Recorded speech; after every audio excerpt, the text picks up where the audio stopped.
Assalamualaikum warahmatullahi wabarakatuh.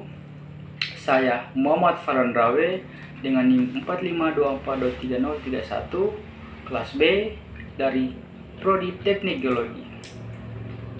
Dalam video ini saya akan membahas tentang hakikat dan sejarah perkembangan Islam. Adapun tujuan saya membuat video ini adalah untuk memenuhi tugas mata kuliah yang diampuh oleh dosen Profesor Dr. Nofrianti SPD MPDI. Adapun pokok pembahasan yaitu pertama-tama latar belakang. Sejak zaman prasejarah, penduduk Kepulauan Indonesia dikenal sebagai pelayar yang sanggup mengarungi lautan lepas. Sejak awal Masehi, sudah ada rute-rute pelayaran dan perdagangan antar Kepulauan Indonesia dengan berbagai daerah di daratan Asia Tenggara, wilayah Barat Nusantara dan sekitar Malaka. Sejak masa kuno merupakan wilayah yang menjadi titik perhatian terutama karena hasil bumi yang dijual di sana menarik bagi para pedagang dan menjadi daerah lintasan penting antara Cina dan India.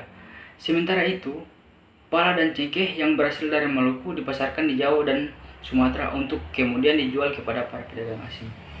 Adapun rumusan masalah, yang pertama yaitu jalur manakah yang digunakan serta media apa saja yang digunakan dalam penyebarannya ke Indonesia.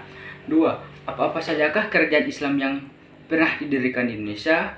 3. Apa saja pengaruh yang didapatkan dari masuknya Islam ke Indonesia dan pengaruhnya dalam kehidupan politik, ekonomi, sosial, dan budaya. Masuk ke pembahasan. Masuknya Islam ke Indonesia. Menurut Ahmad Mansur Suryanegara, bahwa Islam masuk Indonesia menjadi 3 teori besar. Yang pertama, teori Gujarat, India. Islam dipercayai datang dari wilayah Gujarat, India melalui peran para pedagang India Muslim pada sekitar abad ke-13 Masehi. Kedua, teori Makkah. Islam dipercaya tiba di Indonesia langsung dari Timur Tengah melalui jasa para pedagang Arab Muslim sekitar abad ke-7 Masehi. Ketiga, teori Persia. Islam tiba di Indonesia melalui peran para pedagang asal Persia yang dalam perjalanannya singgah ke Gujarat sebelum ke Nusantara sekitar abad ke-13 Masehi melalui Kesultanan Tidore yang juga menguasai tanah Papua sejak abad ke-17. Jangkauan terjauh penyebaran Islam sudah mencapai Semenanjung Oning di Kabupaten Fakfak, Papua Barat. Media penyebaran Islam ke Indonesia itu ada 6, yaitu pertama, perdagangan, kedua, perkawinan, ketiga, kesenian, keempat, politik, kelima, pendidikan, keenam, tasawuf. Corak dan perkembangan Islam di Indonesia terbagi 3 juga.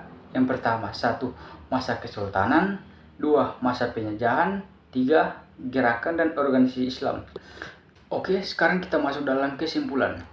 Dari pembahasan di atas dapat saya simpulkan sebagai berikut. Islam masuk ke Indonesia pada abad pertama Hijriah atau abad ke-7 atau ke-8 Masehi. Ini mungkin didasarkan pada penemuan batu nisan seorang wanita muslimah yang bernama Fatimah binti Maimun di Leran dekat Surabaya yang bertahun 475 Hijriah atau 1082 Masehi. Perkembangan Islam dan pengaruhnya di masyarakat Indonesia sangat luas. Adapun pengaruhnya yaitu pengaruh bahasa dan nama, pengaruh adat istiadat, pengaruh dalam kesenian dan bangunan ibadah, pengaruh dalam bidang politik.